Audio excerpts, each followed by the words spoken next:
So let's continue from where we was cut off for yesterday. Um, let's just go ahead and go through the process. I'll show you guys what the process is, and we'll have more demonstrations in our second half. Okay. All right. So once again, we are. This subject is oral style inductive Bible study.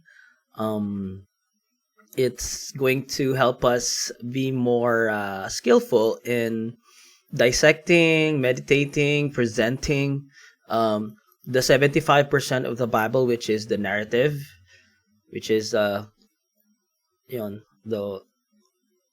stories of the Bible. Okay, so yesterday we talked about a lot of its core convictions, how it's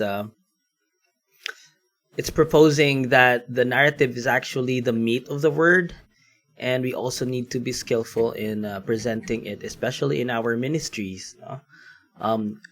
If we are going to pattern our ministries to how Jesus did it, we should also be having more of this method of the storying method, asking questions and telling stories. We should be doing more of this than we are doing teaching styles, I guess, like sermon type. So let's begin. I'm going to show you guys. I'm already sharing my screen. Let's talk about your preparation for this method, and of course how we are going to present it.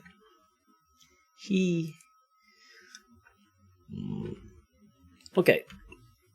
So when you start to prepare for a story, and I guess you've decided to try this whole storying thing, that you want to do a story over instead of making a story like a jumping board for a sermon, and if you want to believe in the stories of scriptures, that they are powerful in of themselves. So this is how you start to prepare. So again, this method is based off from simply the story, but this is now what we have. Okay, so of course, number one is we read the story from the Bible, okay, to engage multiple senses. So basically, when you have a story, you open it up and you read it out loud. Make sure that you hear your own voice, because that helps. If you read something and if you get to hear something, more parts of your brain are activated. So the more senses, the better the better you will remember them. Okay, so it's not.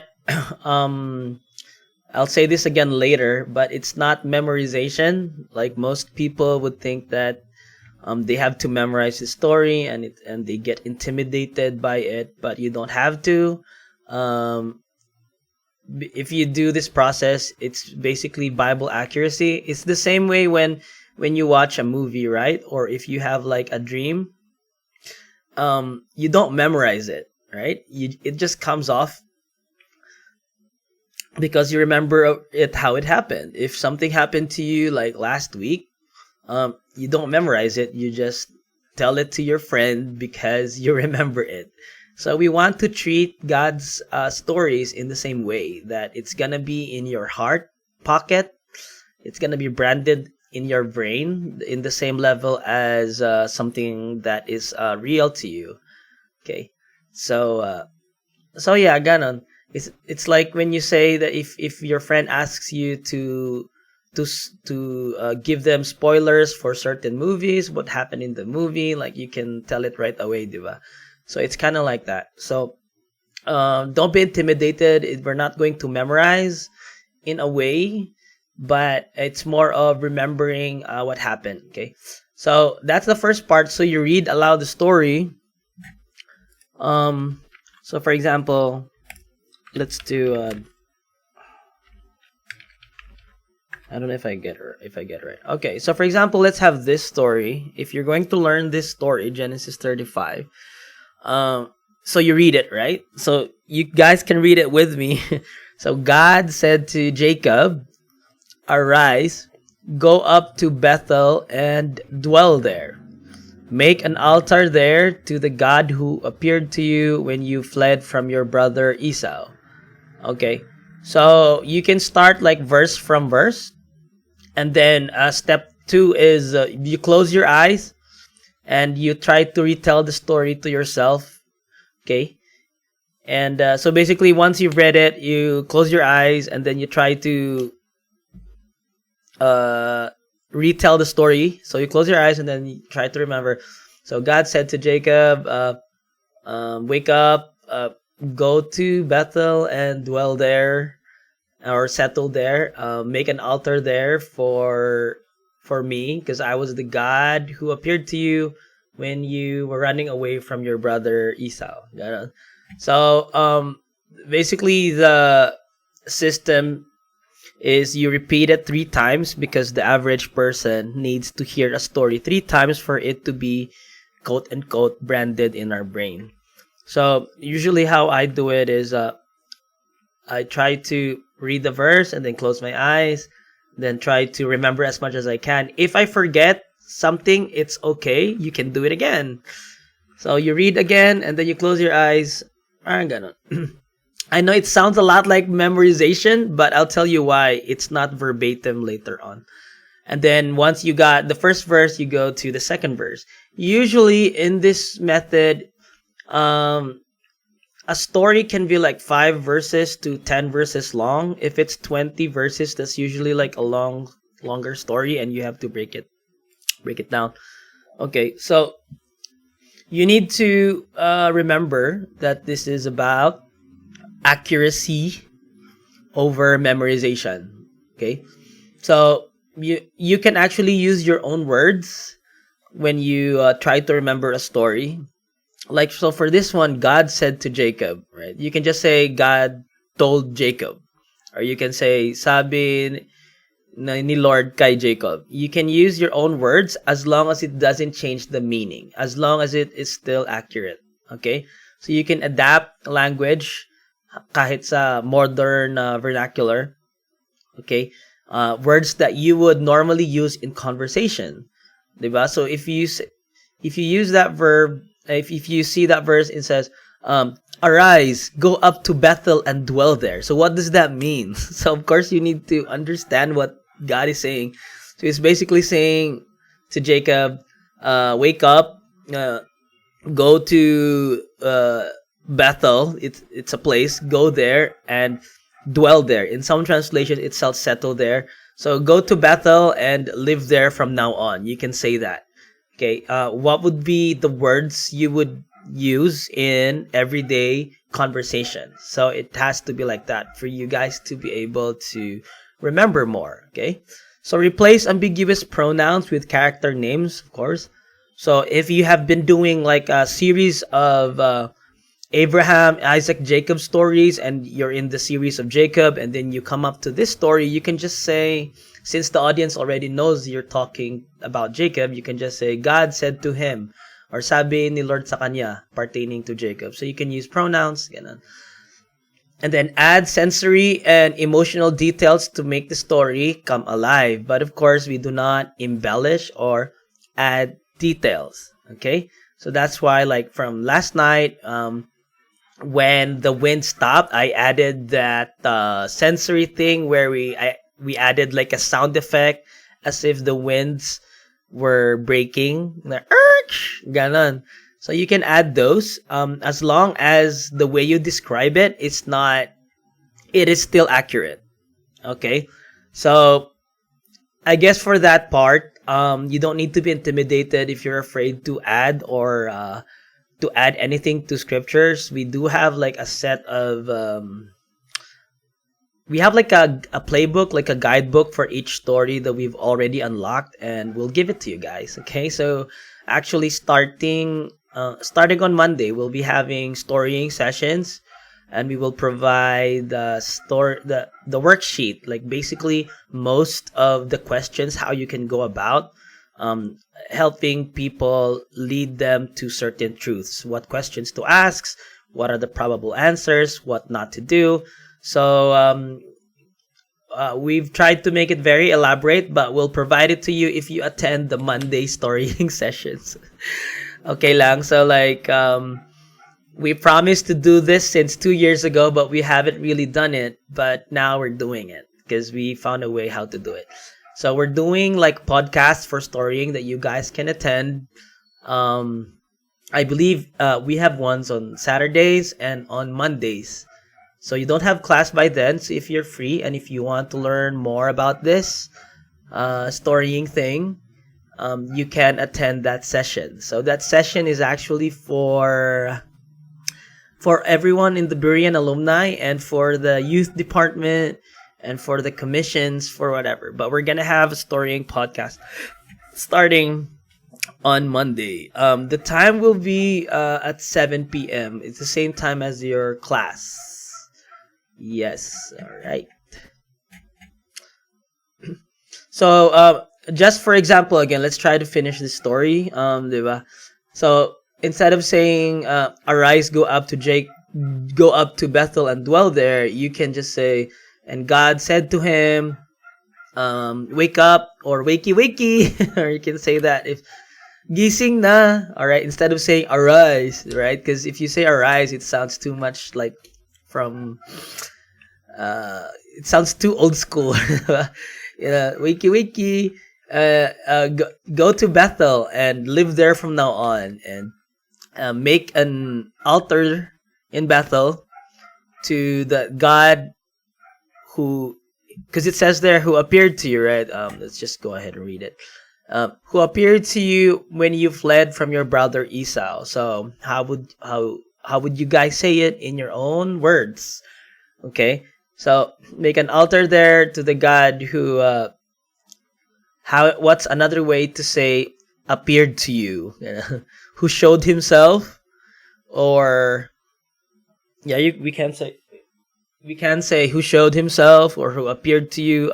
Show is a more common word, so let's use that. Who showed himself to you when you fled. So you don't usually say I am fleeing from my brother, diba, every day. So you can just say you were running away, or when your brother was chasing you and you were running away from him, he was the one who was there. So you can say it right there.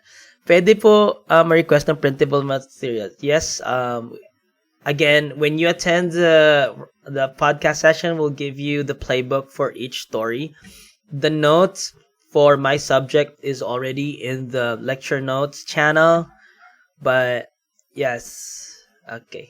Ginpukaw ni God si Jacob. Yes, you can say that. As long as you don't make it sound cringe or like too churchy. Remember, we want the word of God to be alive in our imaginations and in our hearts. It needs to be something real, if that makes sense. It needs to be something we can imagine so that we can tell it to other people. So, God told Jacob one time, he woke him up. And he said, like, Jacob, wake up, go to Bethel. You're going to live there now. And you're going to make an altar there. And for me, because I was the one who was there when you were running away from your brother, diba? So you can say it like that. So make sure it's still,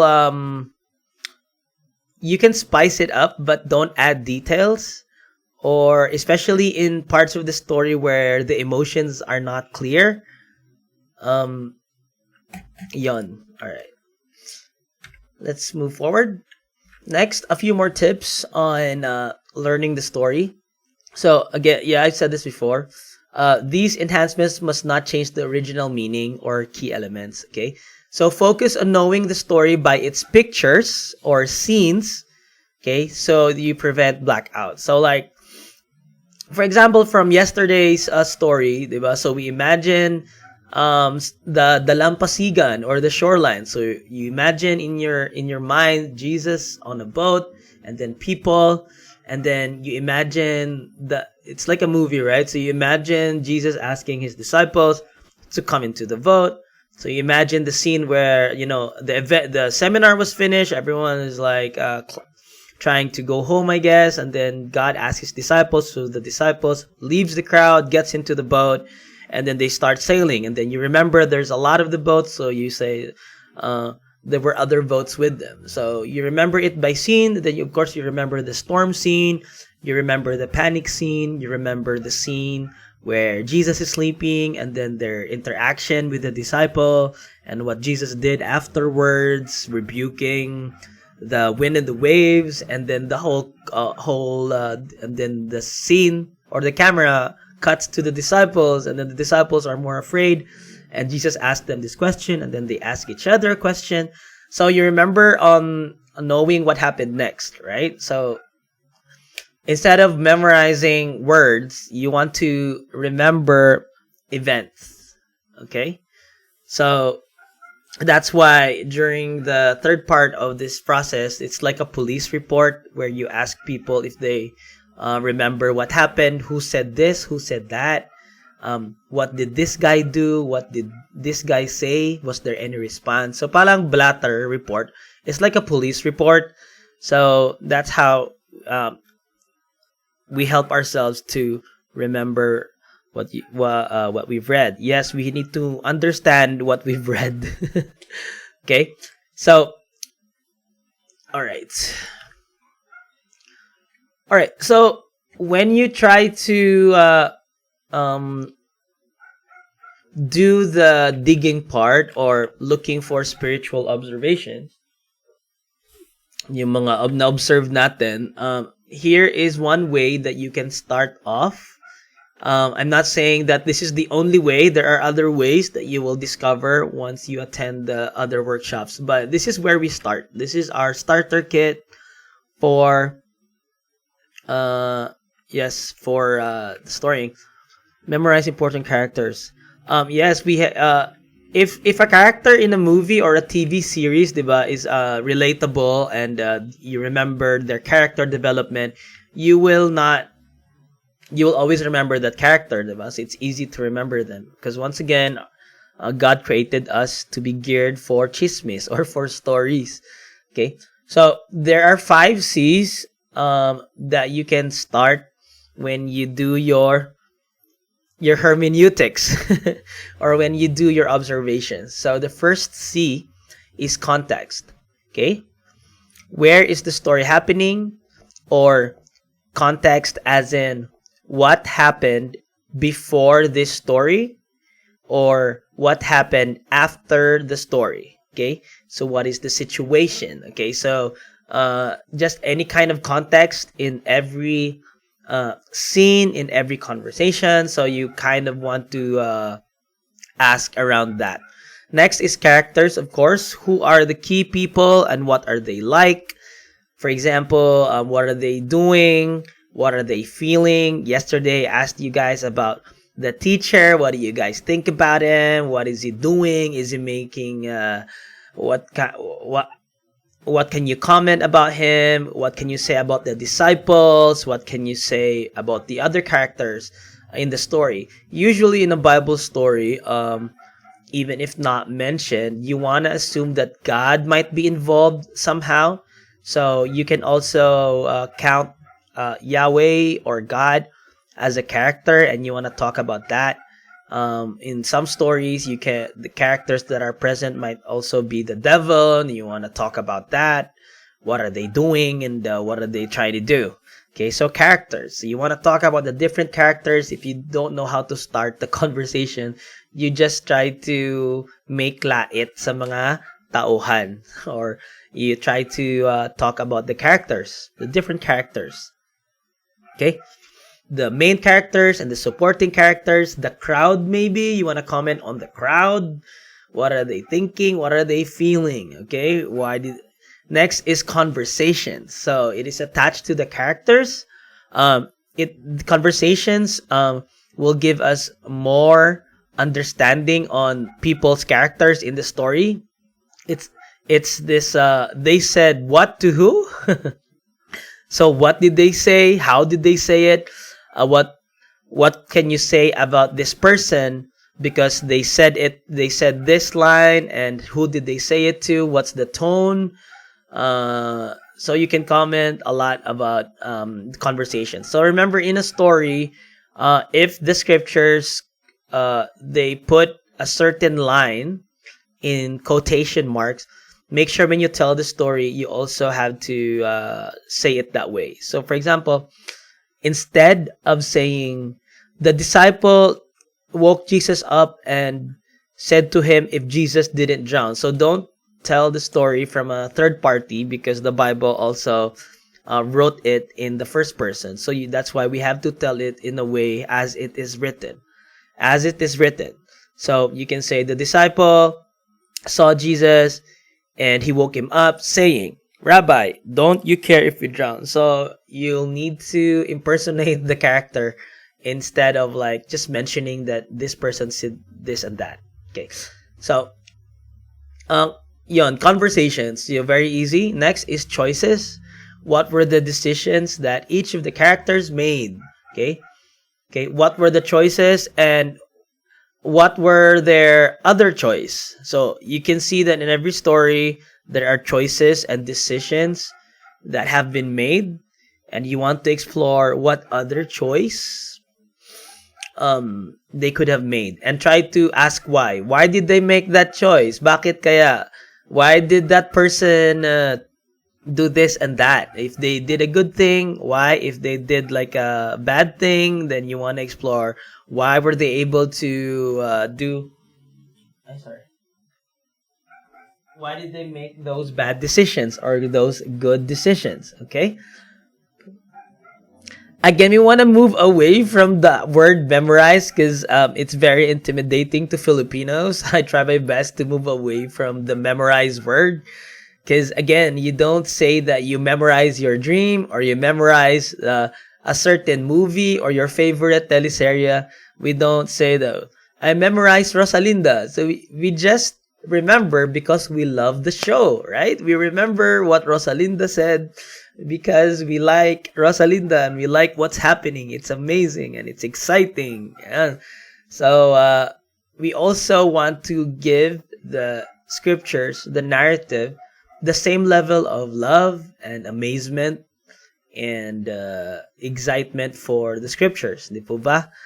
And the word is amazing. It's very pure. It's very much alive. Okay. Next, the last C is consequences. So again, very easy to understand. Consequences of the choices. So once you kind of discussed the different choices that people could have made, okay, you also want to ask if ever this person made this choice, which is different, what could have been the consequence? Either it be a good result or a bad consequence or a good consequence. But what are the results of those choices? So from these 5 C's, you already have a lot to talk about. And this is where you can start. As you move forward, the Holy Spirit will teach you more how to ask good questions, the same way Jesus was. Okay, so that's the preparation phase. Okay, how you learn a story. The next step is to actually present it. Okay, for most of you, you might be doing it on a pulpit.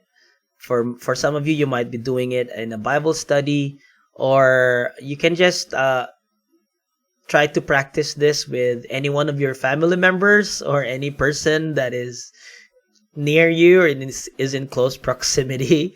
You can tell your partner, your spouse, or your kids or whoever. You can tell your friends. I find it that it's very useful if you just do storying this method with my friends. I like to do this method with my non-Christian friends because they respond better because they don't have Christian glasses. So they're very interactive and their mind is very open with this method. Okay, so this is how we present it. It says there on my slide that we are not a lecturer. So there is a time that you guys will need to lecture. That is totally fine. I'm just saying that why not try also being a facilitator using this method, with the narrative and see how much the Holy Spirit will show you amazing things. So we are the facilitator in this method.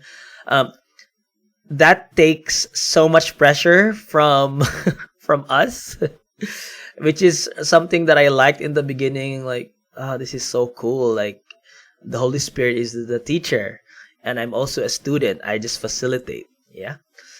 So there is a 3-phase telling. Number 1 is we need everyone in that listening group to hear the sound of your voice and to hear that story. You basically need to tell the story.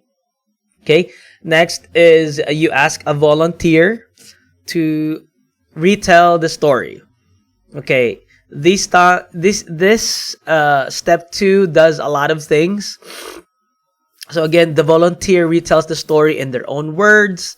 And then take note, they don't have to remember everything.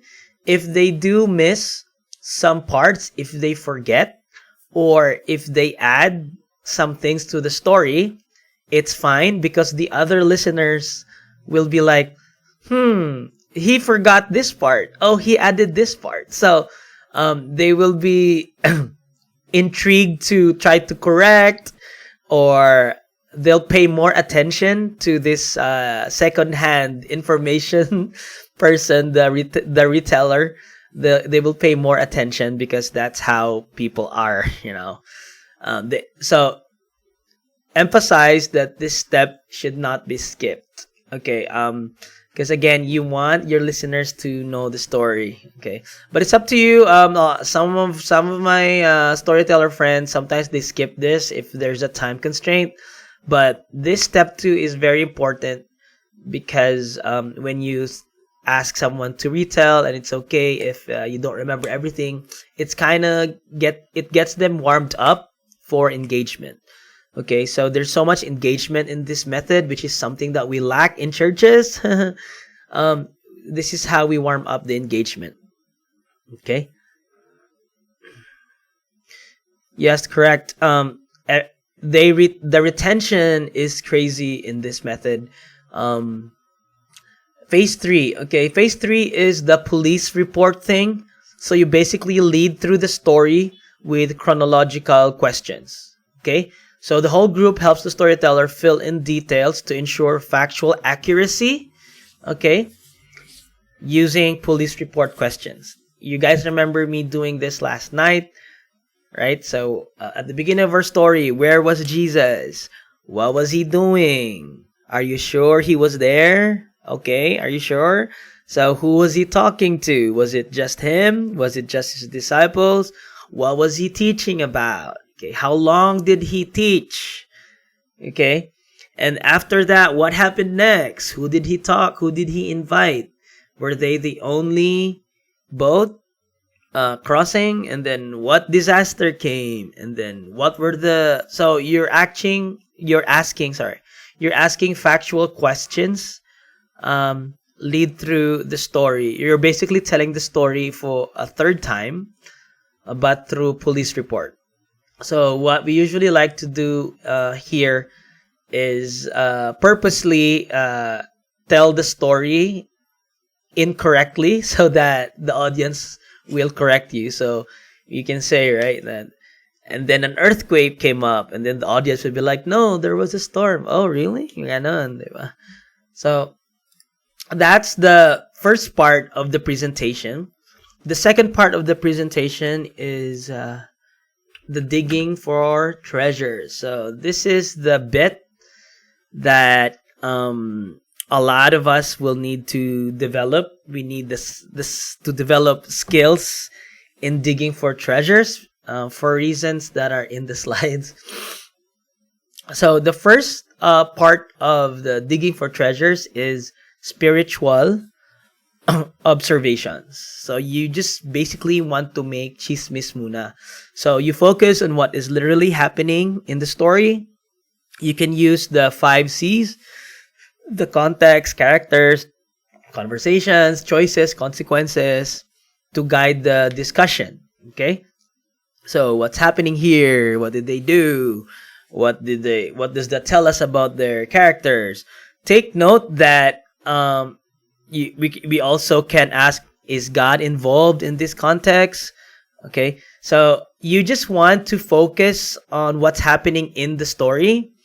Um, we highly advise not to go out of the story or try to apply it right away, which is something that we are very used to do.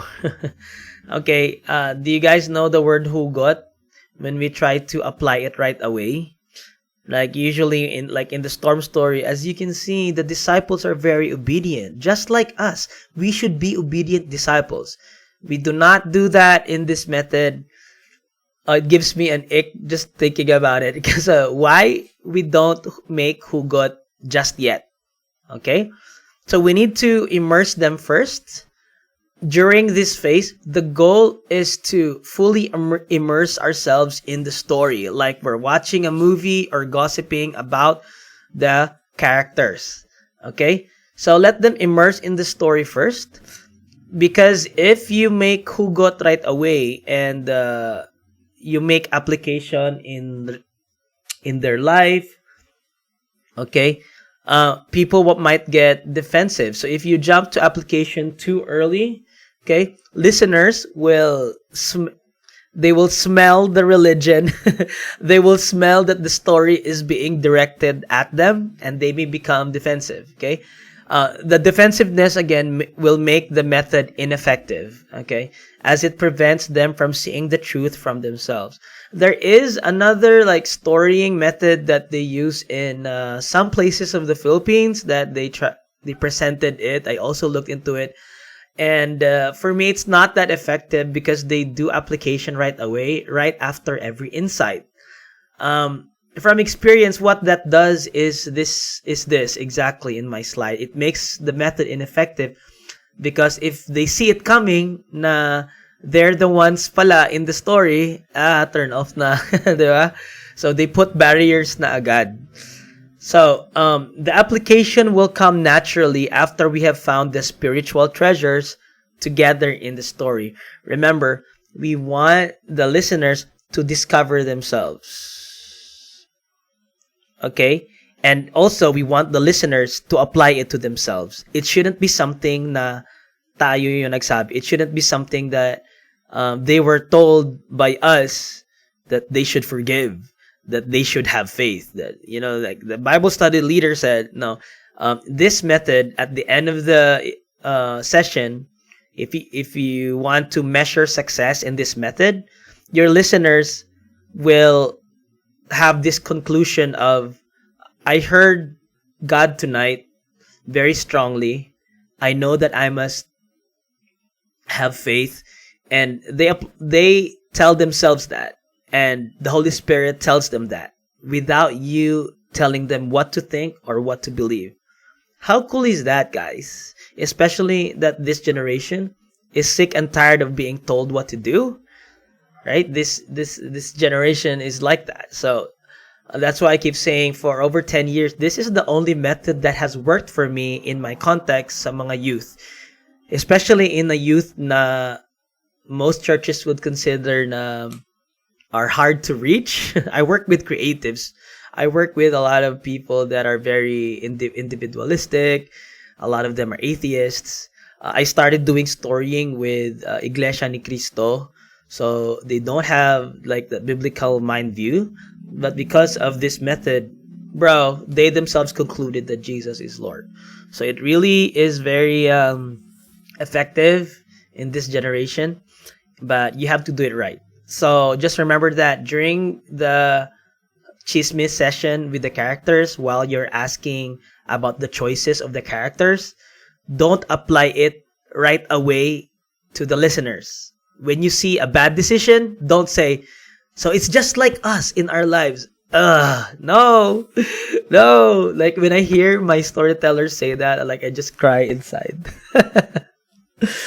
If you get me. All right. I'll point it out as we move on. Okay, so another thing. All right, here we go. Spiritual applications. This section comes after the spiritual observations have been thoroughly discussed. Okay? So make sure you finished all your everything that the audience will want to discuss, or everything that they have to say for the characters. So, for example, there you've spent quite a bit of time, like shading the disciples, giving shade to the Pharisees, and like whatnot. They already made different judgments on the characters. You have to allow the listeners to judge the characters, okay? And because when it comes to the application, maybe or maybe not, they will be directed to see themselves in those characters in some way, okay? So you have to finish the observations before you do the application. So this is when you process treasures. Story Kids Ministry, the exact thing I said yesterday, that stories are not just for kids. It's actually the meat of the word. It's actually the one that is very difficult for kids to eat or to digest. So stories are for everyone. Stories are the majority of the Bible. And my proposition is, us as ministers, we should also pattern our ministry to being better at presenting the meat of the word, which is the narrative. Okay lang? So next, the goal is to connect the treasures found in the narrative to the listener's personal lives. So, example questions. How does this story apply in our lives today? We usually say, so in our time, do we see ourselves in a similar situation? Like for yesterday's story, like have you guys ever had a teacher that is so amazing and he's so good and he's so charismatic that even though you know that he shouldn't have that knowledge, but then he does, and then even though the topic is a mismatch to the audience, and these people still listen to people. Are there people today that are like this teacher in our story that are amazing teachers, and they give you a shock factor because why do they know everything and why are they so good? Are there people today? Are there people that you follow, just like in our story, that when they ask you to do something, even though you're hungry and you're tired and you're sleepy, you don't complain or you don't question them, you just follow them? Do people have that experience today? Is that experience also happening in people's lives today, just like in this story? So mga ganon sa application.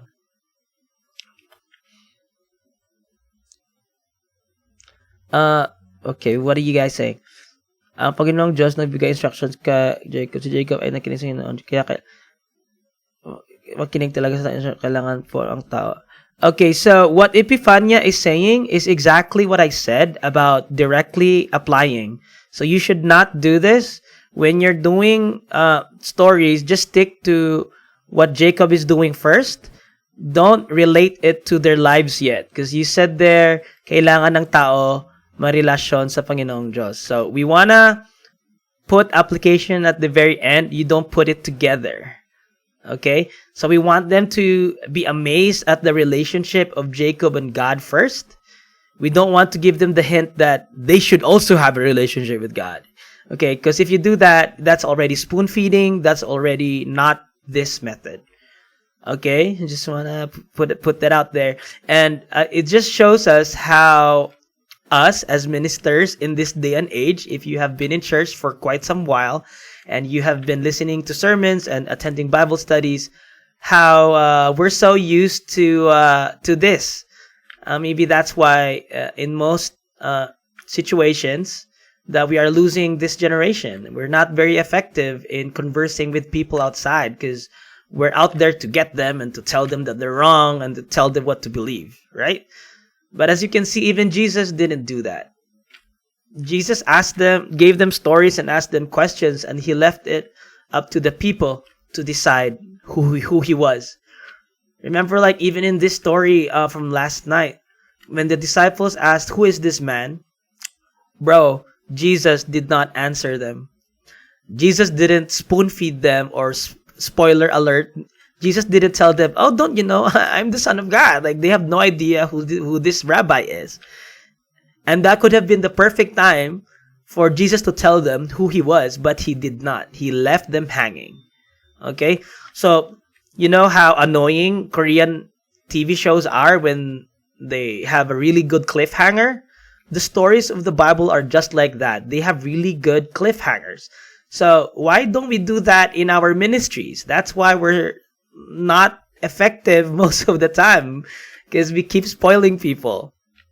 Okay, we need to know how to bait people. We need to know how to make people interested in our message, because that's how Jesus did it also. I understand that there is a time. How will people know if you don't tell them? That doesn't mean that you teach in a way that they lose interest.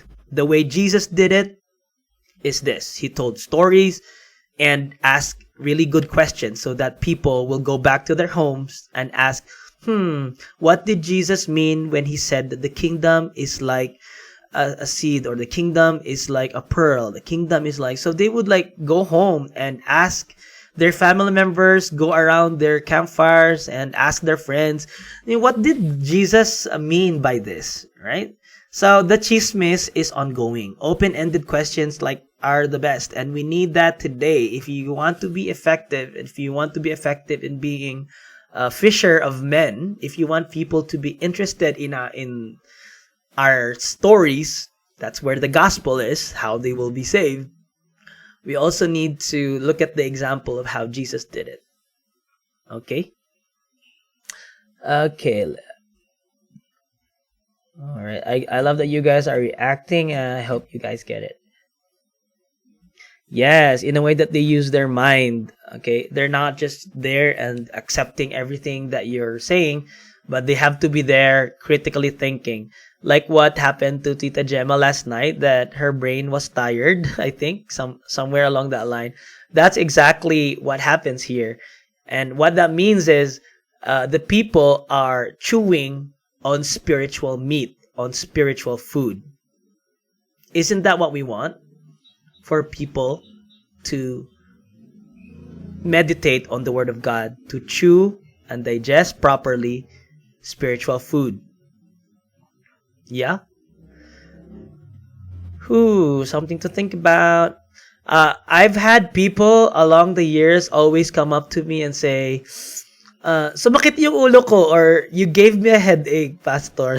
Exactly. That's what we want.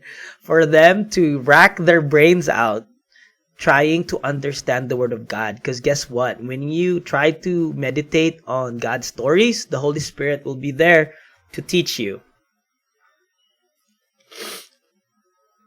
Okay? Yes. So, application will be automatic at the end. Sometimes I don't even go to application, because usually the people that I do storying with are smart enough to apply it themselves, but it does not come from me as the facilitator. Remember, we are not the lecturer. Watch yourself. If you are trying to lecture, then you are making this method ineffective. Okay? Just a few reminders. Yes, it's a very new teaching perspective. And yes. Next. So the goal is to help the audience internalize the truth, to make the word personal to them without being told what to think. Okay? So again, the word there is without being told what to think. If you're telling people what to think, okay. So, yeah, I said it kanina, but it's here on the slide. The power of open questions. So we don't spoon feed truth here. The questions we ask are designed to haunt the listeners. Yes, Christy, you're not targeting anyone. But they will still have a personal word from God, and the Holy Spirit will be the one to target them. The word will be the one to target them. At least it's not you. So it won't be a personal attack from you, they will feel the judgment from God Himself, and they can't do anything about it. That's what I like about this. Um, Even if you're talking to an audience that have different situations, they have different experiences at the moment, but all of them will have an answer, a solution to their situation from the story. How cool is that? Sometimes we go up to the pulpit and we have a sermon and we feel that this is a word for everyone, but not everyone might need the same truth at that moment. Different people are in different seasons in their life and they need different truths in their lives. What I like about this method is that when you facilitate this method, this storying session, like they're gonna get a personal word that is very spot on to their situation, to their experience. Diba? And at the end of the day, the Holy Spirit gets credit. Yes. Questions are one way to get their attention. Yes, okay. It's there. The lasting impact, the true power of this method is that the spiritual meat they discover for themselves will be digested for days, even weeks, providing continuous nourishment long after the class is over. I have people like for months and years, they come up to me and I still remember the story and it still haunts me. So yeah, that's the whole point. So I'll give you guys a few examples how to do application questions. I put here side by side from how we normally would say it. Okay, so for example, when we have like a Bible study about the prodigal son, we might ask the question, why is it important to forgive others, just like the father forgave his prodigal son? So what is wrong with this question in context of this method? Can anyone tell me? What is wrong with that question if we are using this method? Why is it important to forgive others? Just like the father forgave his prodigal son. What's wrong there?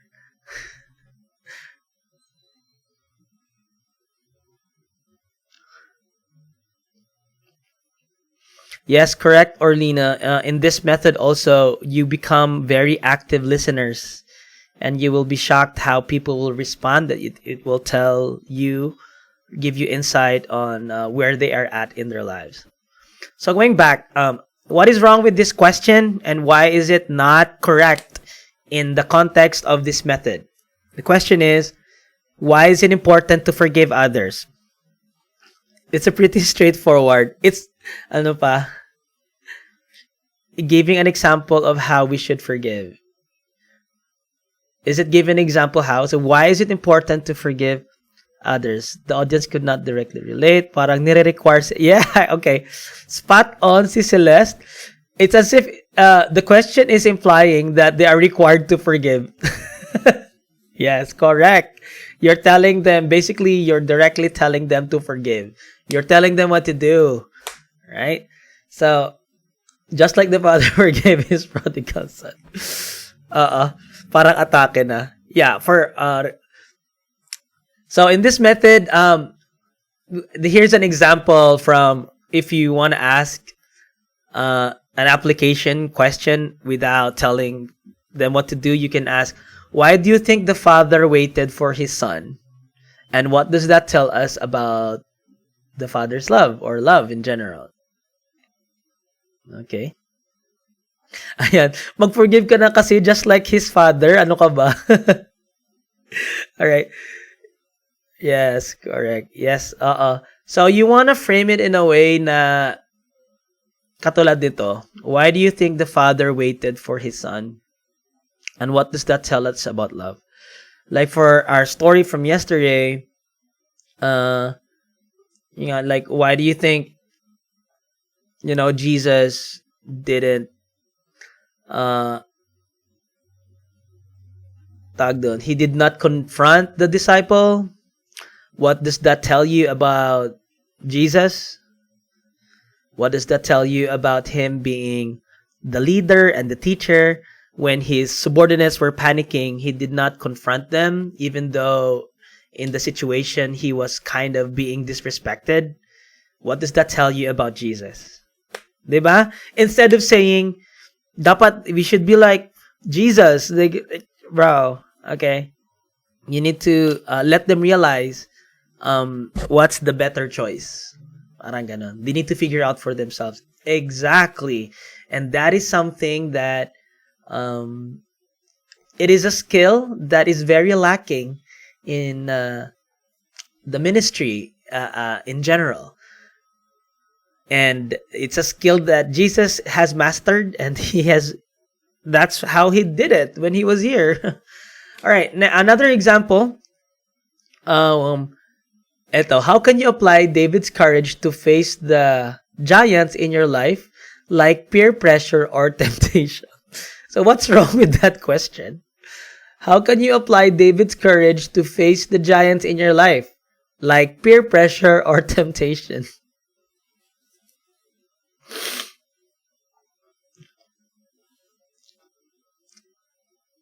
Giving example agad. Thank you, Baby Lynn. Yes, it's, ayan, spoon feed na, like peer pressure. Wala pa nga, di pa sila nag-isip what kind of giants you're talking about. You can ask, what kind of giants are we facing that also feel like it's intimidating and it's big, and everyone else is afraid of that thing? What is something in your life that feel like a giant? Instead of saying, this is a giant, you should face it. Parang mahirap sagutin. I like giving examples agad. Yes, giving a hint. Okay, it's also spoon feeding. So a good example for that is asking, what kind of giants we face. And when you give out adjectives, by the way, in application, very important pala. I forgot to put it in the slide. During the application, you want to use words that the listeners used. So if yesterday you guys only used hungry and sleepy, I will only use those two adjectives also in the application. I would say, have you ever followed anyone even though you're hungry and sleepy, but you did not complain, but you just followed that person? All right, even though so I don't have to put other adjectives that were not used. So for example, you guys didn't say thirsty, you did not say looking after their family, you did not say that they were cold or they were itchy or their muscles were aching. So all these other adjectives, I will not use that if the audience did not mention it. Okay, so you're basically want to use only words and situations that the listeners have discussed or have said. Okay, so you're basically just want to give it back to them what they said, just like what Jesus did. Binabalik niya sa what people have said. He brings it back to them. Okay, yes. So, lahat po tayo magkahuli. Okay, that's another good example of how not to do it. Lahat tayo nagkakamali. Kaya kailangan po magpapatawad. So, what's wrong with that question? With that application? Sige nga, kung nagets niyo. It's implying that everyone is making a mistake. And also it's implying that we should forgive. You will be shocked how some people will try to reason out of forgiving or not. Indirect command, yes. All right. The last but not least, the last hasty generalization, yes. Parang na-judge na tayo. Okay, I like what you guys, at least you guys are getting it. Whatever resonates, dalhin nyo yan and you leave the rest behind. What? Another example of a question, what does this story teach us about the importance of being kind to our neighbors, just like the Good Samaritan? Diba, like most workbooks in a lot of the Christian lesson books are like this though. These examples are from a ganon, youth group book that I got. So I'm just to show you guys, how badly equipped we are in handling narratives. So how does the story teach us about the importance of being kind to our neighbors? Well, sinabi mo na eh. You already said it. Okay. Just like the Good Samaritan. Yes, para binigay niya na yung natutunan. It's like it's already answered. Correct. Okay. So you can ask the question, what does this story tell us about what it truly means to be a neighbor? Yeah, hey, you guys are getting it. Solid. So in summary, this method is about listening and responding. Okay? It is I'll just read through it, sorry. It is a transformative approach that makes the Bible a living word. It's a powerful two-way process of listening and responding. So you have to practice it to be able to get how it works. First, we listen to what God says, then we respond by facilitating a discussion that respects the contributions of the audience. Yan. We respect the contribution of the audience. Diba?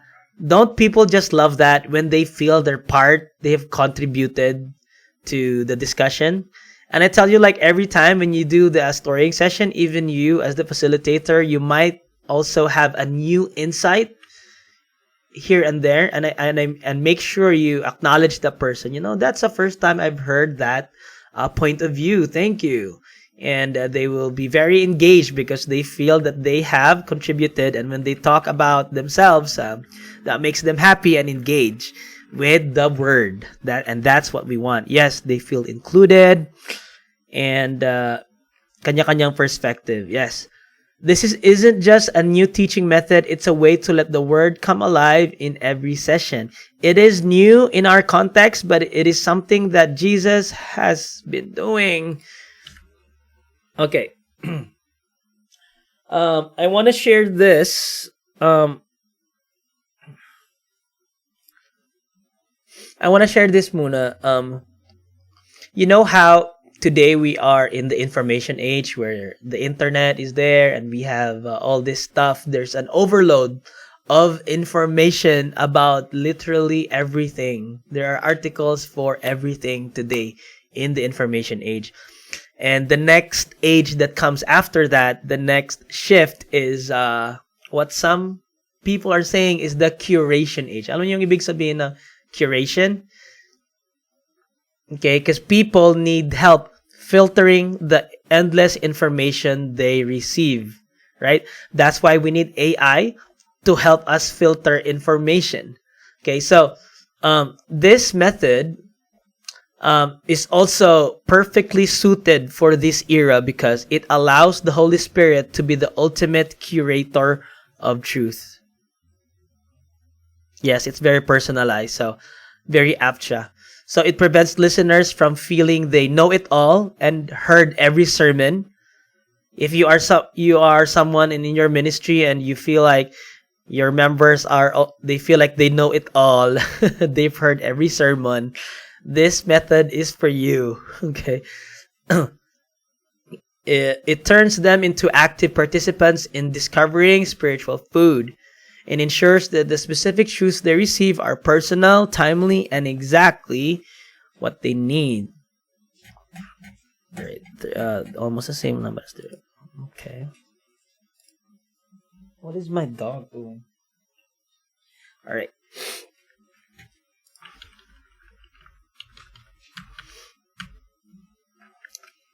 Okay, guys. So are you ready? Do you want to take a break, or let's you guys can take a break while I'm telling the story. Okay lang. Okay lang. Sige. So let's do a demonstration one more time, and for the next hour. And I'm glad that everyone is still online.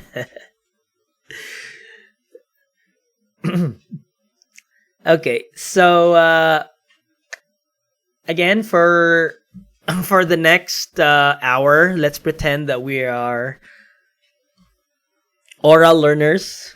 Okay, so no checking your Bibles or your phones, and just try to remember the story. Does anyone want to use their mics? You can go ahead and if you want to speak on stage. By the way, I can ask somebody to retell later on. You can ask to be a speaker. Let's have a session. So, all right. So basically, this story is a classic. Let's see if you know it. So like in the whole beginning, right? When God he created mankind, right? So when he created like the first man, right? His name was Adam, I believe, yeah. And he put Adam in a garden. After the whole creation thing, he put Adam in a garden, and in the middle of the garden, there were two trees. One of the trees was called Tree of Life, and the other one was the Tree of the Knowledge of Good and Evil. And then God said to Adam, so you can't eat. God says to Adam, you can eat from any tree in this garden. That's all for you, except for the tree of knowledge of good and evil. Because, bro, if you eat from that tree on that day, you're gonna die. Okay, so that was the first command that God gave man to Adam. And then, long story short, and then Eve came along, right? And then, like Adam was put to sleep, all of that. So, and then this is where our story starts. So that was just for context. So let's begin. So the serpent, he was the most crafty animal that God made. And one day, he says to the woman, to Eve, he says, did God really say you're not allowed to eat from any of these trees in this garden? And Eve says, no, we're allowed to eat from any tree in the garden, except for that one in the middle. Because, if we eat from that one in the middle, even if we touch it, we're going to die. And then the serpent replied, he replied, no, you're not really gonna die. You're not gonna die, girl. God only said that because he knows if you eat from that tree, you will become like him. You will become like God, and you will know good and evil. And so Eve saw that the fruit was very beautiful, was very pretty to the eyes. She saw that it was good to eat, and she thought to herself, if I eat this, I will be just like God. And so she took one of the fruits and she took a bite. She ate it, and she gave some to her husband. And her husband, Adam, ate it. The moment that they ate, their eyes were opened, and they realized they were naked. And so I took some leaves, some fig leaves, and patched it up, and they covered their bodies with the fig leaves. The end. So that is the story.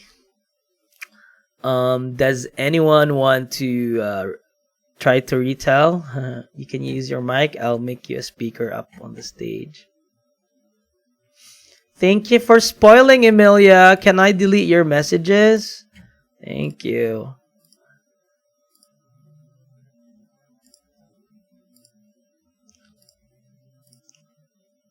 All right. Does anyone want to do that? I'll give you extra points. You guys can retell the story in your own dialect if you want.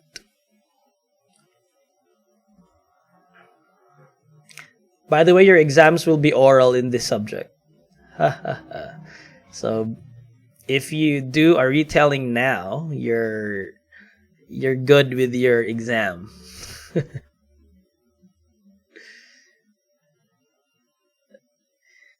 Anyone? Uh-huh. Yes. Yes, for real, for real.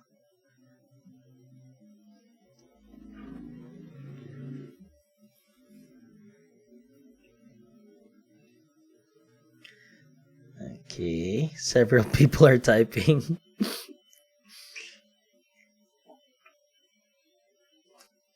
Who wants to give it a try? Pwede niyong Tagalogin or what? See. How to open a mic. Just say so, I can invite you to become a speaker.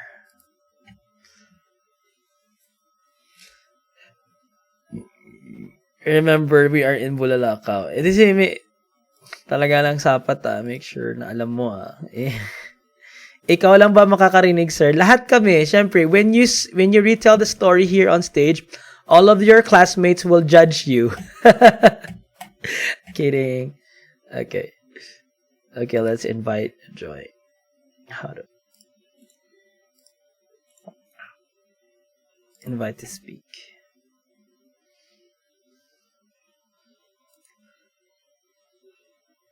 Hello. Oh, Hi, sir. Good evening. yeah, good evening. Go ahead po. Wait, I'm heard. Good evening, Yes, everyone. yes. So am I going to start from the creation? Or am I going to start from the serpent, sir? Kahit from the serpent na.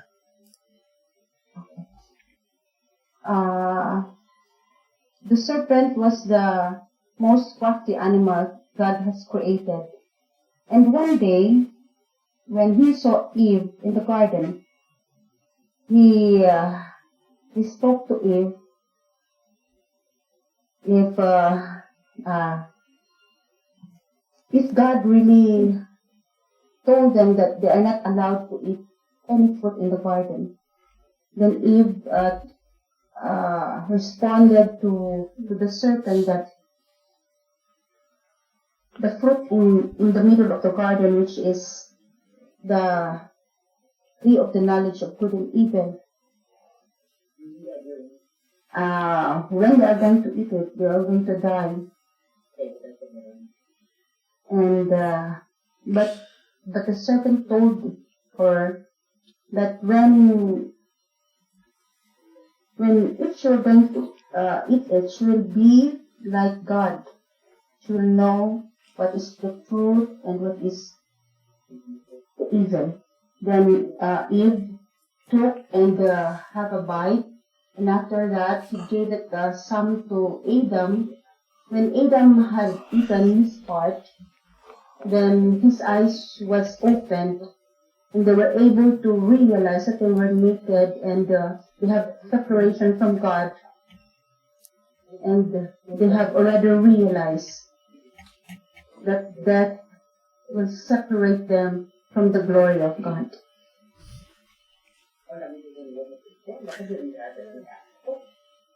So that's it, sir. All right. Uh-huh. Thank you. Thank you, Joy. Summary, sir. Okay. Thank you, Joy. Welcome po. All right. So, yun, thank you, Joy. Sige, so that was asking someone to retell the story. Palakpakan nyo naman. Ayun.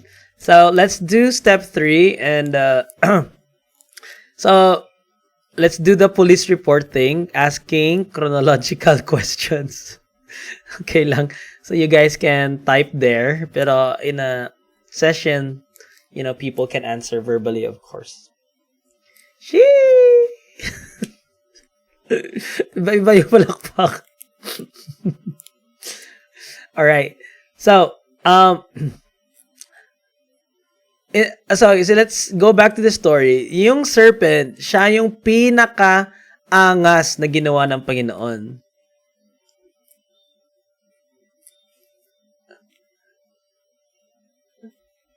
Tama ba? So the serpent was the prettiest animal that the Lord God had made? Yes? No? So what was he? What was his description? The craftiest. What's another word for crafty? Tuso, cunning. Okay, he's the most cunning. And who created the serpent? Do you guys remember? What was his origin? God. Alright, are you sure? Alright. So, who did the serpent talk to at the beginning of our story? Who did he talk to? A. The guy. He talked to the devil. He talked to Eve. Alright, so he talked to the woman first. Do you guys remember what his first question was?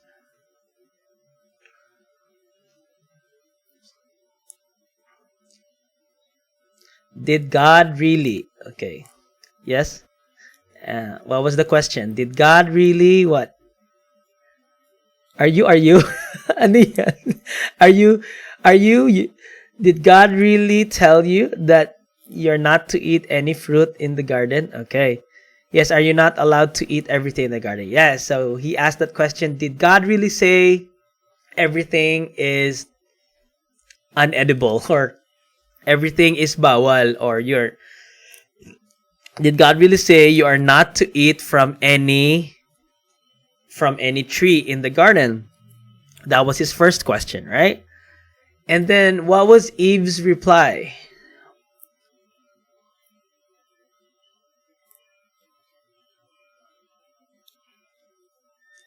Do you remember? What was Eve's reply?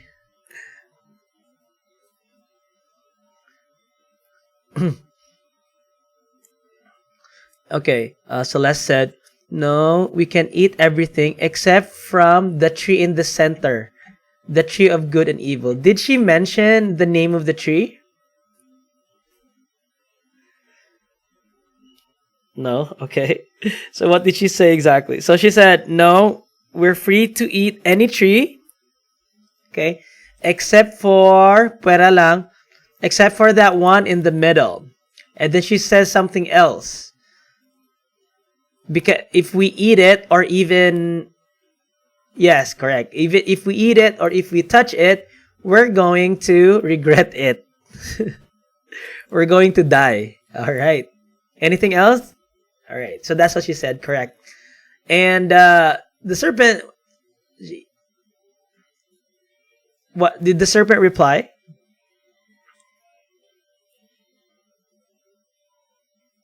Yes. What did he say? Did he agree with Eve? Yeah, no, you're not going to die. God only said that because what's going to happen to them if they eat it? According to the serpent, you will be like him, yes? You will become like God. All right. So there were three things that happened to Eve. If you guys remember, the first one was how did she what happened to her as she thought about the fruit? She saw that the fruit was how did the fruit appeal to her? Maganda. Yes, it was pretty. It was beautiful to the eyes. It was beautiful, good looking. Right? And then she saw that it was delicious, it was good to eat. And then she thought to herself, what's going to happen to her if she eats the fruit? Yummy.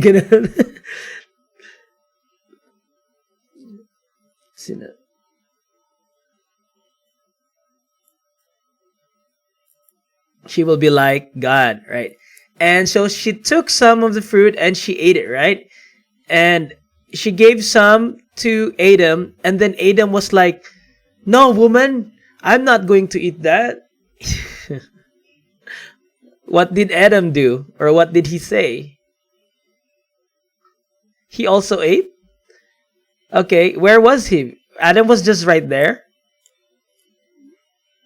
Did Adam say anything?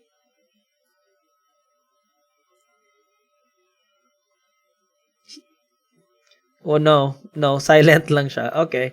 And then their eyes were open, right? And they realized that they were naked.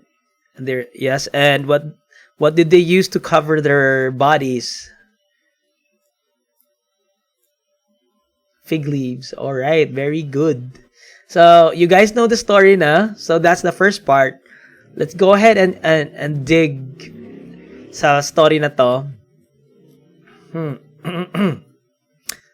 So if there's anything that you guys want to dive into right away, we can go ahead and do that. But let's go at the beginning.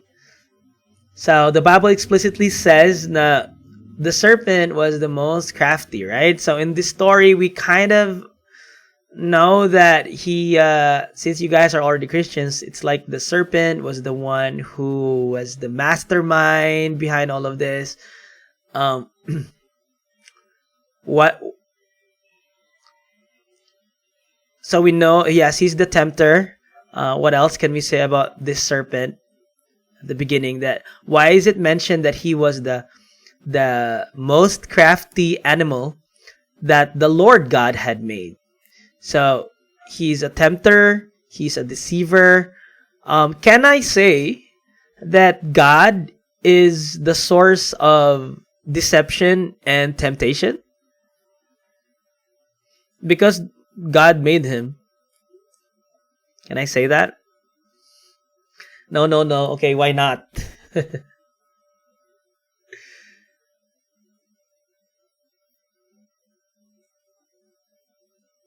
So if no, because it's a choice to be deceptive. Did the serpent have a choice? I like what Christy is saying.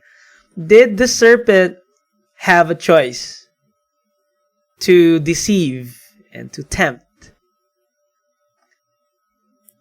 Free will ng ahas yun, sabi ni Novi, and sabi rin ni Christy. Yes. No, some people are saying no. So are you saying that the serpent had no free will? The serpent could have just chilled by the side.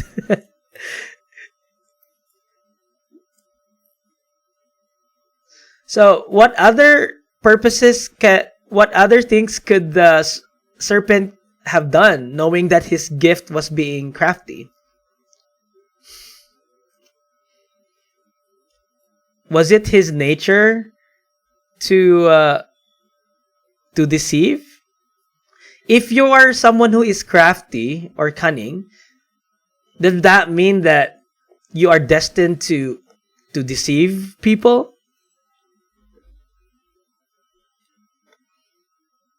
No. Okay.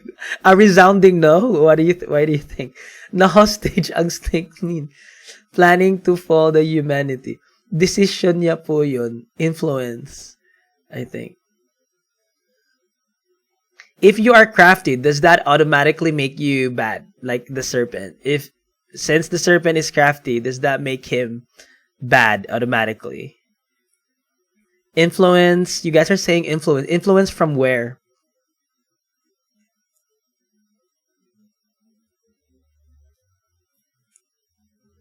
If you're going to use it is in a nice way. How do you use your craftiness in a nice way? The serpent is God's rival, but God created the serpent.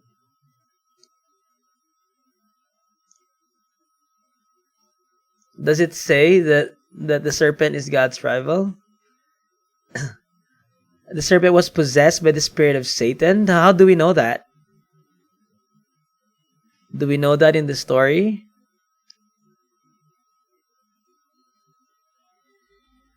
Okay. It gives you the ability to have a higher intelligence and interpret what is right and wrong. Okay.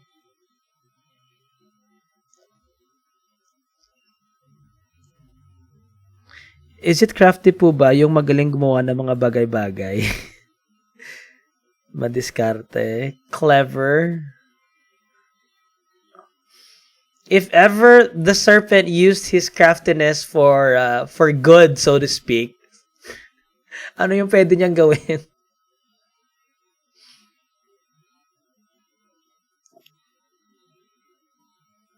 Gumawa na lang siya ng keychain. Kanta, the serpent is so beautiful, he is appealing to the eyes. Was it the serpent that's beautiful? He was the most crafty, but with what's the most beautiful animal? No. Ayan no. Ano ba, cat daw? Bakit kasi nasa garden si serpent? Oh, can you guys answer that? Why in the world is the serpent in the garden that God created?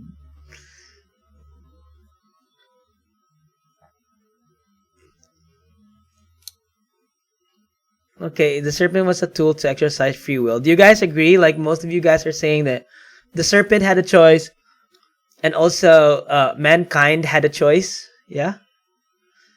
Yeah, and Sheila is saying, so he can speak. What do you guys think about that? The serpent was able to speak. He was able to have a conversation with Eve. Why God allowed the serpent to deceive them? So sabi ng iba, yung choice nga eh. That's what your classmates are saying. God created all things for good, so choice yun ng serpent. Okay. Alright. Next, wait, why not the Lord interrupt the snake? Yeah, like Sapat is saying, why did the Lord allow it? Why did he not interrupt the snake? The serpent. The serpent knows how to get in and when to strike. Is to test obedience. Yun, agree kayo niyan? Is it already prophesied the fall? Prophecy. We don't have any prophecy yet. We're just taking in the story. All right, sige, let's move on to the. I think someone asked this kanina. I like what someone asked earlier. One of you guys. Why do you think that the serpent, he talked to the woman first, and not Adam? Why does it say the serpent said to Eve? Why do you think he made that choice? Being crafty as he is, why do you think he made that choice? Talking to Eve first. She was created second. Woman is marupok. Oy. Generalization. Because woman will be the downfall of men. Oy, mga babae, do you guys agree with what Rosh is saying? You are the downfall of men. Okay, I'm reading, mahina kasi babae. Oh, are you guys saying that the woman is weaker? Because he knows that Eve is less faithful to God? Okay, kasi madaling maniwala ang babae. Vulnerable and weak, okay? Kasi si Adam naka-receive ng command. Okay, are easy to deceive. Totoo ba yun? Agree kayo nun? Easily deceive yung mga babae, o yung iba dyan. So ladies, defend your your gender. Si Eve Wigan is okay. So what are the reasons? So the reason might be that secondhand information. The Eve only knows secondhand information, so there's an advantage. He saw the weakness. Okay, you guys said it. Madaling bulahin. Alright, less likely to resist. Oh, okay. Because women have the ability to change the logic of men. Wow. Because women prefers food to eat. Okay. Kasi malapit siya sa tree na yun. Okay. Mahilig kasi magala si Eve. Nagpay attention sa word ng Diyos sa kay Adam. Under po ata si Adam. Okay. Alright, that's you guys are saying a lot. Kumbaga, si Eve, baby Christian pa lamang. Women prepares food to eat. Food is life for women. Women have a soft heart. Si Eve lang nung pinag-uusapan natin eh. Alright. Because women only received the message from Adam na di kompleto. Alright.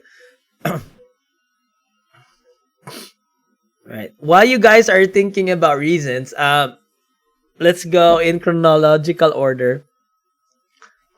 When the way the serpent said it in his first question, he said, "Did God really say you're not allowed to eat from any tree?" What if I, like, have you guys ever had an experience where, like in school, for example, you go to school and then you have a teacher, um, and then your teacher goes on to tell you that you guys are not allowed to talk, you guys are not allowed to wear this, you guys are not allowed to open the door, you guys are not allowed to use the chalkboard, you guys are not allowed to, like, if everything is bawal or restricted, if you have like a superior like that, no, that everything is bawal, how does that make you feel towards that superior? You feel manipulated, you want to rebel. Doreen said it's like you want to rebel. It makes you feel anxious. You're being choked, ginakuga. Okay, it makes you want to crave freedom. Walang freedom, so ma-irritate ka. Yeah. So you would say na stricto. So is the serpent, what is the serpent trying to make God look like? He's trying to paint God as what kind of God? Evil God? Wow. Strict God? Dalok? Stingy God? He's trying to make it appear that God is indecisive, he's strict. Okay. Strict, limited.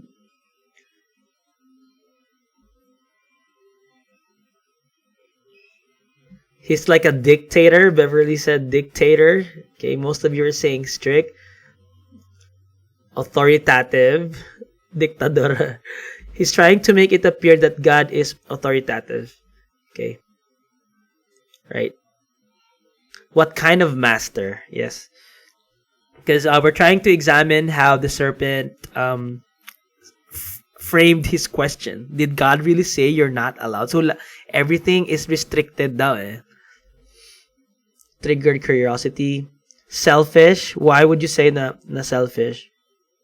Because if he put the trees there, and if ever that were true, that all the trees were not allowed to eat from anything in the garden, so God is like KJ, okay? God is controlling and selfish. Okay. Right. Protector God. Hindi sinasabi the reason why they're not allowed. Hindi gusto malabawan, or God doesn't want anyone to be higher than him with many restrictions. If there's a lot of rules and regulations, how does that make us usually feel? How do you think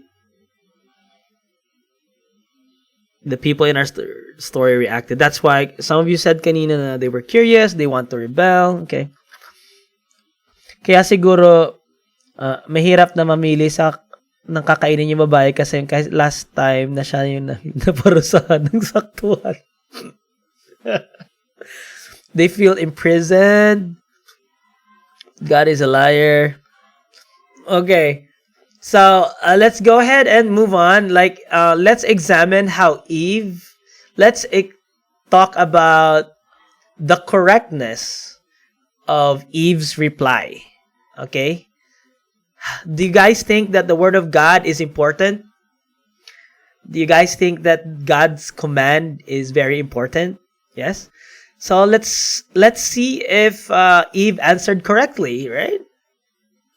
So she said, that's not true. We're free to eat from any tree in the garden. Is that correct? So far? And then she says, except for that one in the middle. Now tell me what's wrong with that. If you find anything wrong in that statement, except for that one in the middle. It's incomplete. How is it incomplete? It's not specific. Okay, Celeste said that there are actually two trees in in the middle. So in the middle of the garden, there were two trees. There was, she didn't know the name of the tree. So there were two trees there, and only one is, will cause death, right? Which one was it?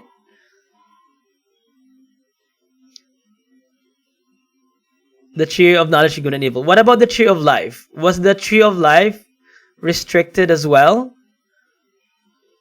No. Right? So, okay, so Eve was incomplete yung information niya. It was not accurate. And then she also said, if we eat it or even touch it, we will die.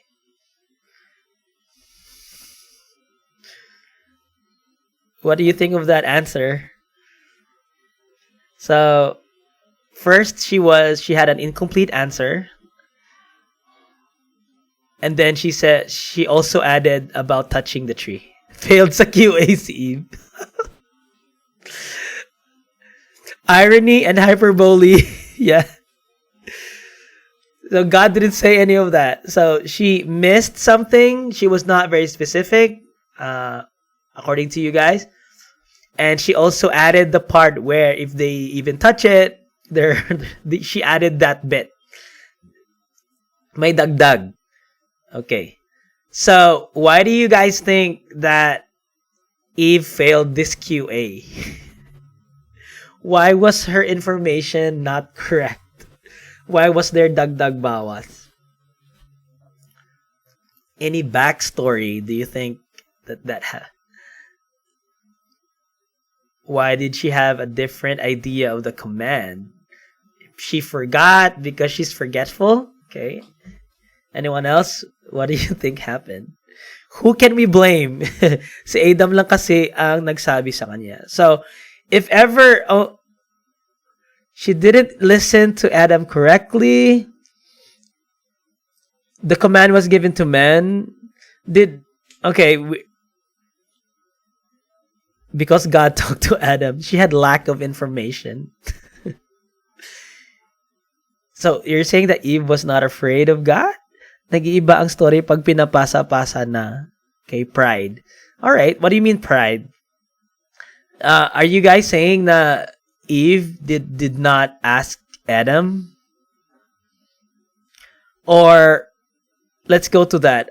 What could Eve have done for her, at the moment that she was asked that question, and what could she have done instead of blurt out an answer like that, which is not specific and over poor comprehension, misinformation.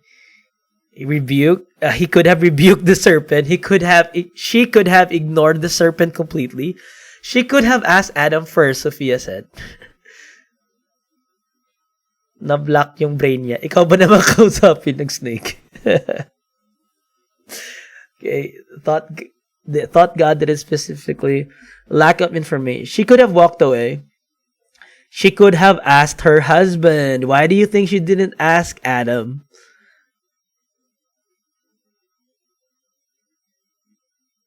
Fast check sana, no? Ano yung red flag sa relationship nila? Joke lang. Ba't di niya tinanong yung asawa niya? And also, who else could she have asked if she wanted to make sure her information was on point? Kumari sila ng ahas. She could have asked God, right? She followed her own feelings. What was she feeling?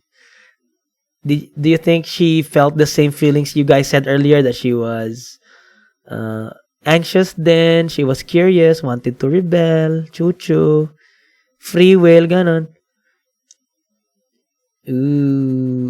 Na-curious lang talaga siya. Open siya sa lahat ng info.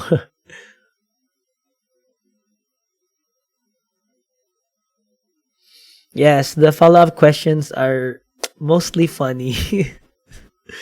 Natuntuhan gid ta na. All right. Anything else? What can you say about Eve?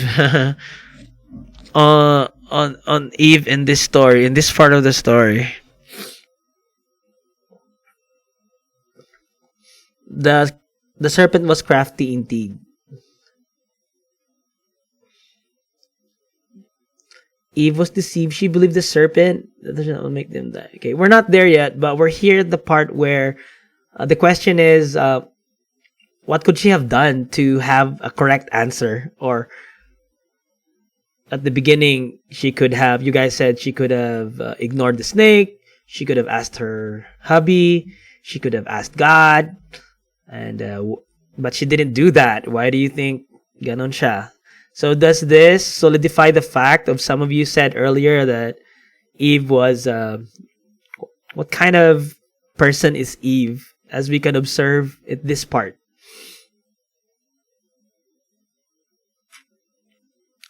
Ooh, prideful. Overly trusting. I'll look into it. I'll get back to you on that, ha? I'll give you an update. Yeah. If she's not sure, ask, di ba? Don't assume, ask. Okay. Greedy. Hospitable lang naman siya. She was also confused. Naive siya. Siya na rin said naive. Pala decision kasi si strong, independent woman. Hindi siya close kay God, right? Okay, does that tell us that she might have not have that relationship with God? Kasi, yeah, right? Nagdesisyon sa sarili. Eve, she was hungry at that time. Now, since Eve said that, dinagdag niya yung, if we're going to touch it, we're going to die, right? So did that make the serpent correct when the serpent said, you're not going to die? Technically, the serpent was now making sense. Did the serpent lie in this whole interaction? Did the serpent even lie? Which part?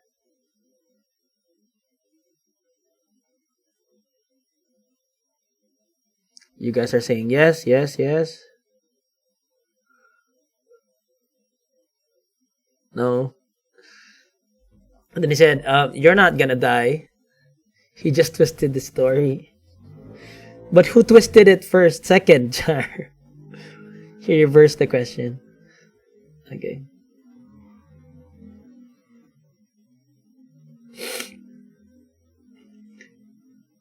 Parang si Mike Ross. Alright, so the serpent goes and says that you're not going to die, but you're going to...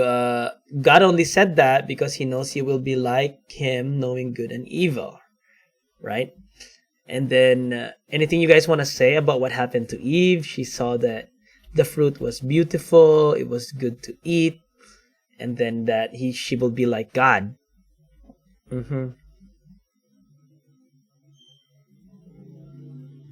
Serpent here is not 100% correct, but with the twist to deceive out from her own statement. Yeah. Binali niya yung truth. Alright, natakam si Eve. So, we've said a lot about Eve. Okay. Sino pa yung character sa story natin that we can talk about? Okay. This whole failing to answer the multi-million question. Ano yung pwede kainin sa garden? No, kay Adam naman tayo. So, what can you guys observe kay Adam sa whole interaction na to?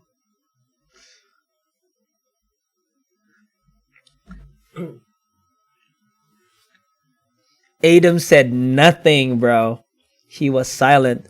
Dapat di niya pinabayaan si Eve. What kind of husband is Adam, guys?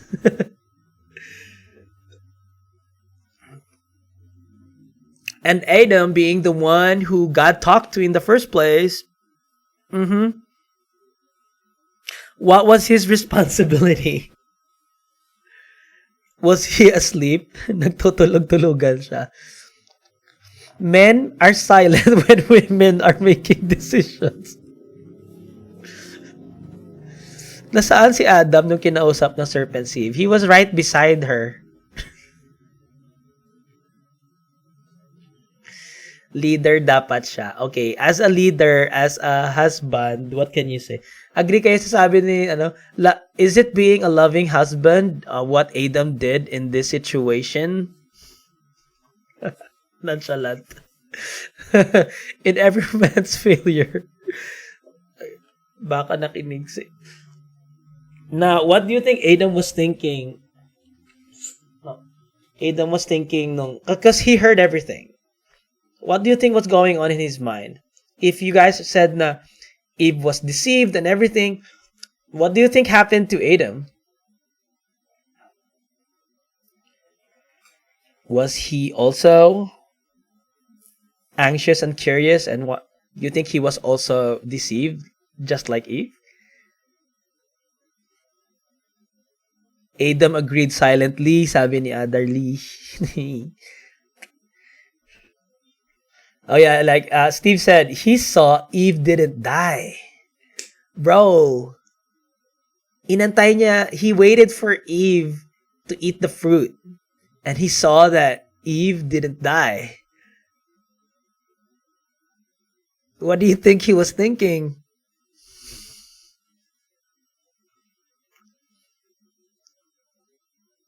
What was he trying to do there?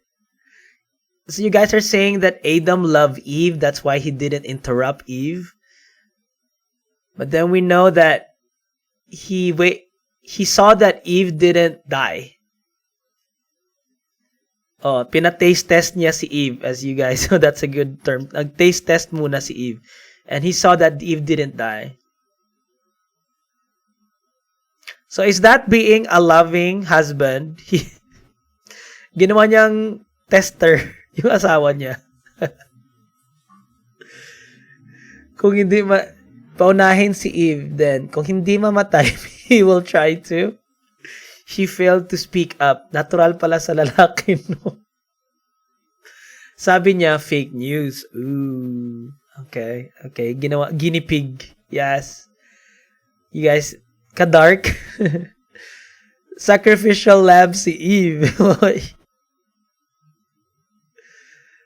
What do you say about Adam? Bro, diyan nagsimula ang ladies first. Biblical pala yun.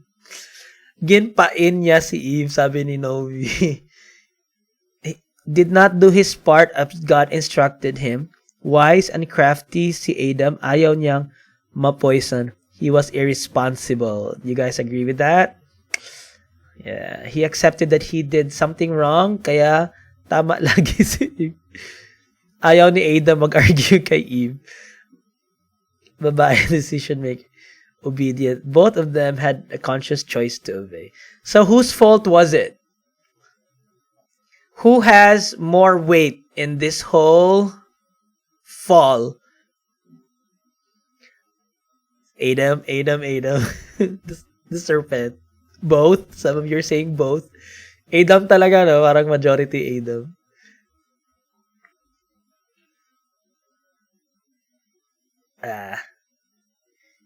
Eve was deceived because she lacks knowledge about God.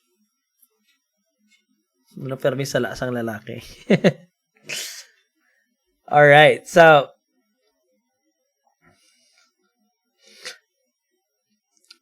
usually for this story, I go ahead and ask the question, they both didn't die. Does that mean God was actually not 100% truthful? So that's the cliffhanger for this story. And let's end it there muna. We can there's actually still a lot in the story that we can dig deeper into, but for the purpose of having only 13 minutes left, let's go and try to do some application. Okay na? Let's move on to our application stage. Are you ready?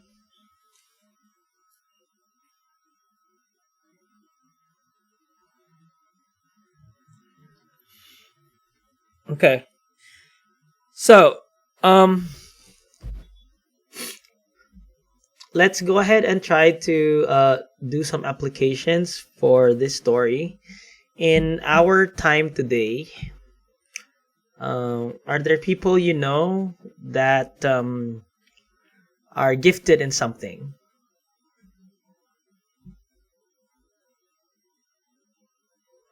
Do you know people today that are gifted by something? And their gifts or their traits is something that they are the most fill in the blank. Ganon sila. Aside sa akin, ay, iba talaga si Beverly. Okay, just like the serpent siguro. Like, does that still happen today? Just like in our interactions story, when someone is gifted right away, have you ever experienced na someone na gifted right away, people would assume they would do something bad with their gifts? Have you ever had that? If you're a creative, for example, or if you're cunning, or if you are good in crafts, if you have some sort of talent or skill, and everyone knows that you are the most magaling, and usually people, paano ba, judge you, I guess, or like assume that it's in your nature to do something bad with your gifts. Or also, I want to ask the question, in today's world, is it also our choice to do whatever we can with our gifts? Do we still have a choice today, just like the characters in this story, just like Adam and Eve and the serpent? They have a choice. Yeah. All right. So, in our time today,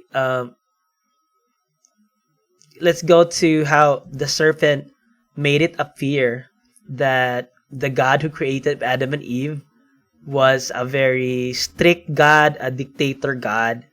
Do you think that same voice is present in our time? Do you think that same voice is in our culture, where people in general also think of God as someone who is KJ?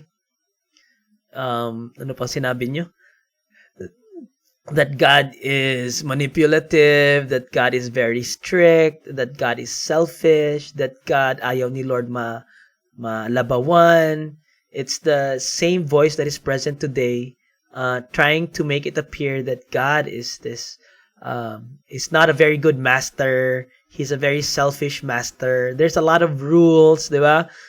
Is that the same experience we experience today? Like, even if we go to these spaces where God is supposed to be there, but then we experience this ang daming rules, ang daming bawal. It's like an overbearing amount of restrictions. And we feel that we don't have freedom, especially in church, I guess. And do we all still experience that? And then maybe just like Eve, are there people today that are deceived in the same way, that they might think that God, they become curious, they become anxious, they want to rebel, and they feel that they have no freedom with God? Is that situation also happening today? Gee, right? Yes. They hate rules because they think that the Bible is all about rules, okay? So, relatable yung story na to, and it's the same voice ng serpent trying to make it appear that God has so many rules, which in fact, lahat naman binigay niya. They can eat from any tree. He's twisting. It's the same twisting deception present today. Yeah. Next question for application.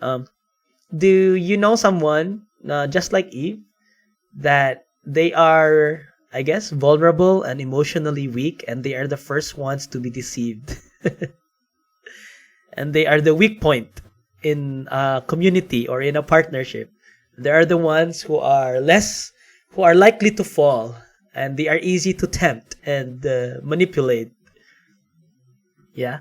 And have you noticed, do you have people that you know na maybe have the same experience as Eve, that they don't make the effort to make sure that their information is correct, although the people that they can ask is right there beside them, just like Eve. Eve could have asked Adam, he could have asked God, but they don't make the effort to ask. But then that's why some people have misinformation. They are not specific, and some people, they add things to stories, just like in the story. That's why, we have miscommunication, and we get deceived, and we're not sure about what someone has said. Just like Eve. She did. All right. And what about Adam? Do we see Adam in our time today? Are there people na they're the ones who are supposed to be close with God? God was the one who talked to them, but then they are silent. They forgot about their responsibility, just like Adam in the story. Yeah. Or do you know people just like what we've discussed, that uh, they make you testers muna para taste test. Like, it appears that these people love their loved ones, but then ningapaon lang nila. They actually put them at risk, in danger. Pero there's an appearance of submitting, there's an appearance of loving the Eve, but then he's actually trying to sacrifice Eve. Is that kind of situation still, user? Wow, grabe, strong word, user. Is that those kinds of relationships also exist today? They know the truth, but they don't share it with everyone. Okay. Yeah.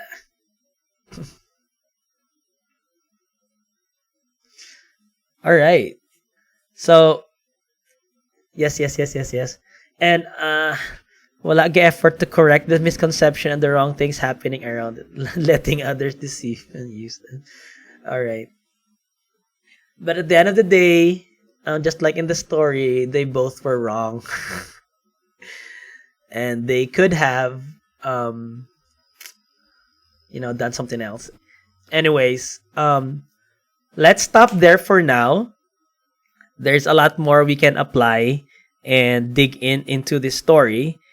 But the time is 8:55, and I want to get your guys' reaction. Are you guys learning? Do you guys feel like this method is something that you imagine yourself doing? How do you like it when you don't tell people what to believe in, but they discover themselves what they should believe in? Yes. All right. Very good, very good, very good. Okay. Yes, we learn. We just need practice. Correct, Doreen.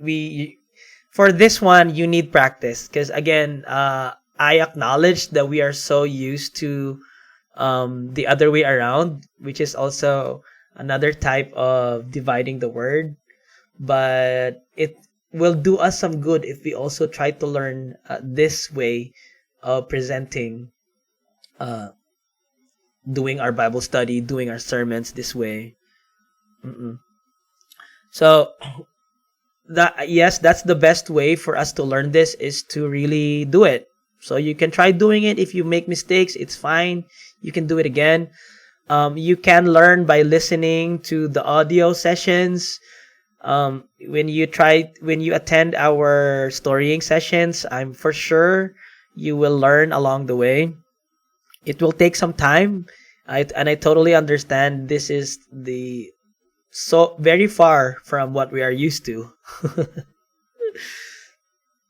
We'll try to do it later. Yes. Try nyo lang and then tell me how it goes. All right. So that's it for our lesson for today. Tomorrow we'll have a few more examples, and we'll do another story tomorrow evening. But thank you guys. And praise God sa good connection natin. Kakauwi. Yay. Oo nga, you guys had a leadership orientation sa centrality of the local church, no? Tama ba? Sige. Thank you. Good night. God bless.